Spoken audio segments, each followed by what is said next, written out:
This past week, I officiated at 1 baby naming, 2 conversions, a Shiva minyan, and today a bar mitzvah for Zach. In fact, I was even supposed to perform a ketubah signing, but that was postponed to a later date.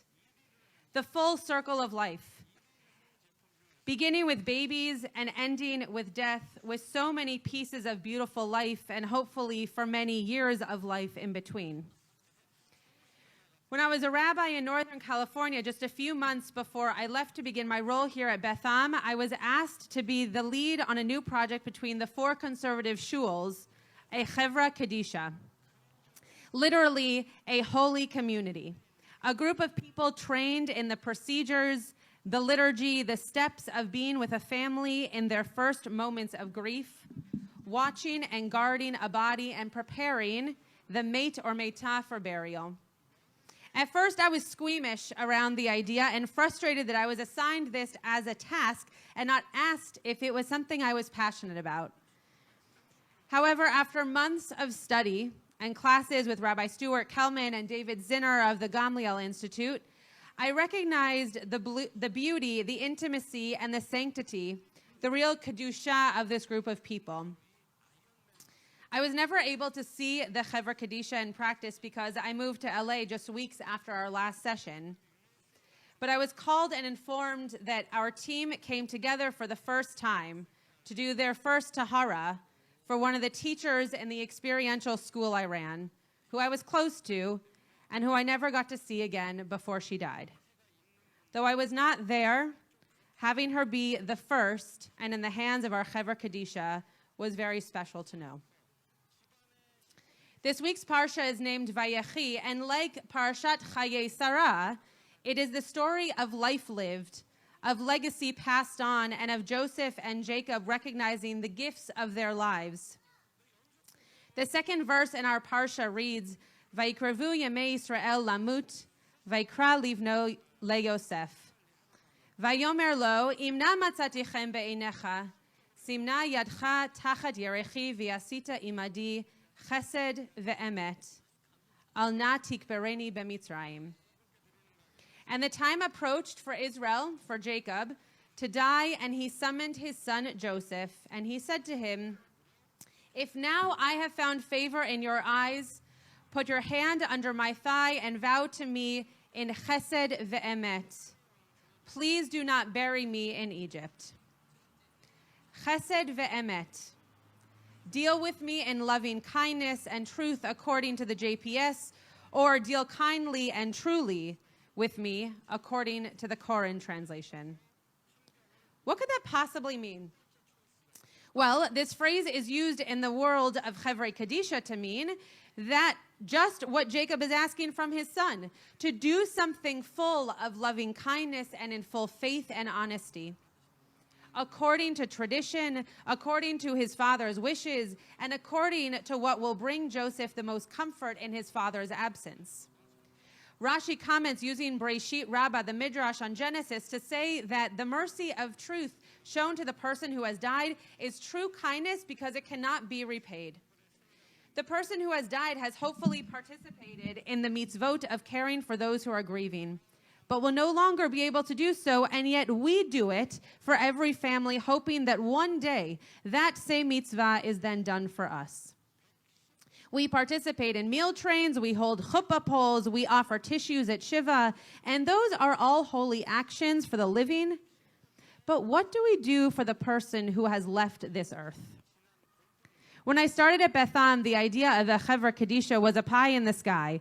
I thought it might be possible, but in the Bay Area, I had 4 shuls, I had tons of people interested, I had teachers who lived in the area. And here? Well, how could that even happen? So I shared the dream with Rabbi Kligfeld. He agreed, and it went on the list of projects I hope to start and see take shape in my time at Temple Beth Am. In October, just a few weeks after that initial conversation, I found myself thrown into a grieving family for someone I was close to, someone who was more than just a congregant, but a parent, a teacher, the person I chose to be my first house call on my very first day of work at Temple Beth Am. I had been part of family simchas and vice versa, and this was a big loss. I ended up doing shmirah for the body because of the situation of this person's death, and in that moment, I knew others needed to do this work with me.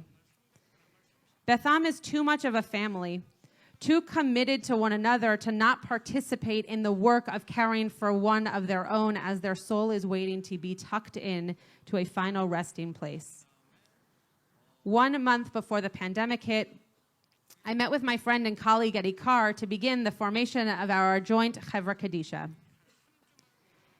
Chizkuni comments on Hesed Emet to say that it refers to giving someone more than they are entitled to expect, or asking them to do something beyond what they are entitled to demand. Jacob asking Joseph to treat his body and soul a certain way after he is physically not on this earth is not more than he is entitled to demand, but doing so with loving kindness and connection to tradition and ritual is beyond expected and true holiness. The Dad Zakanim says something similar, that the request for where to be buried is expected and normal for preparations one generation to the next. However, the extra steps Joseph takes to show honor and love to his father, that is true chesed. We hope to do this for our parents and our grandparents based on their wishes. And now we as a community hope to do this for one another, for our friends, our pewmates, those who we daven with, eat cholent with, come January 1st, 2022, shmooze with, etc. The Chevra Kadisha at Temple Beth Am in partnership with Ikar is well underway, and we need you. We need people who care about their community. We need people who care about those in life and in death. We need people who see the holiness in the moments that are joyful and the moments that break us open. We need you because one day we will be there for you and you will need us.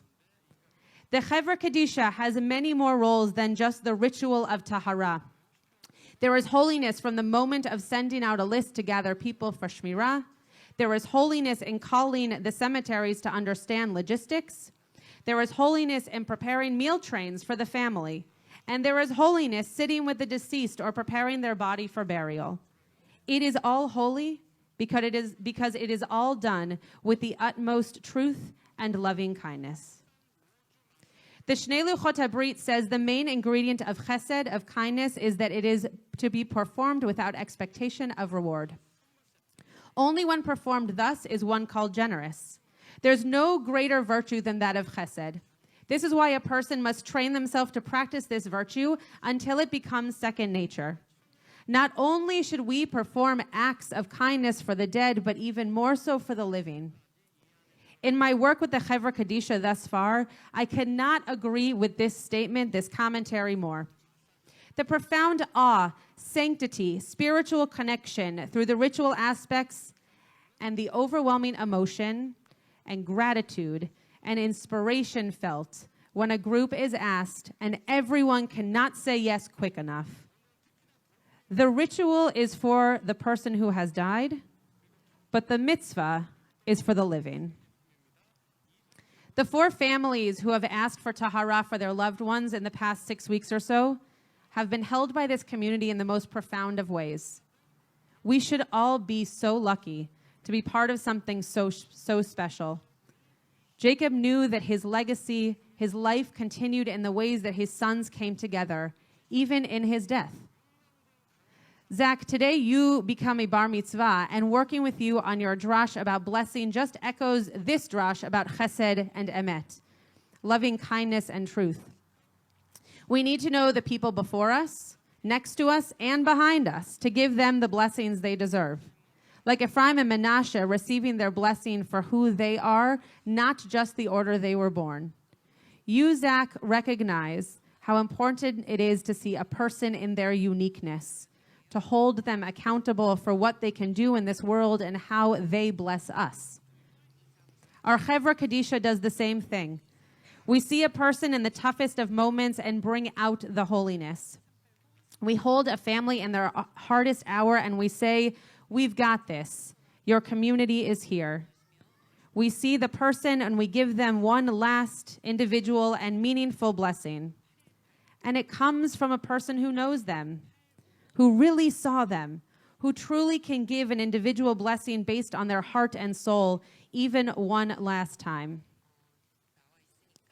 Eliezer Berkovitz, in his work Man and God, said Hesed Emet would then be loving kindness that is sure, that is reliable, that endures, and maybe even irrevocable.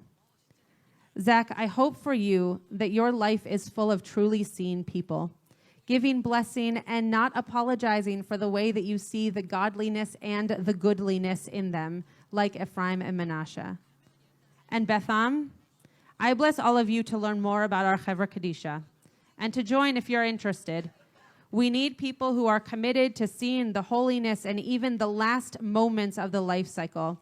In the baby naming, conversion, Shiva, and today's bar mitzvah, I saw community gathering as a true chevra, and a holy one at that. So now there is one more opportunity to gather, and we invite you to see it as an act of Hesed Shel Emet, true loving kindness. In community, for those you love, for those you see clearly, and for those who deserve blessing in death, because you gave it to them in their life.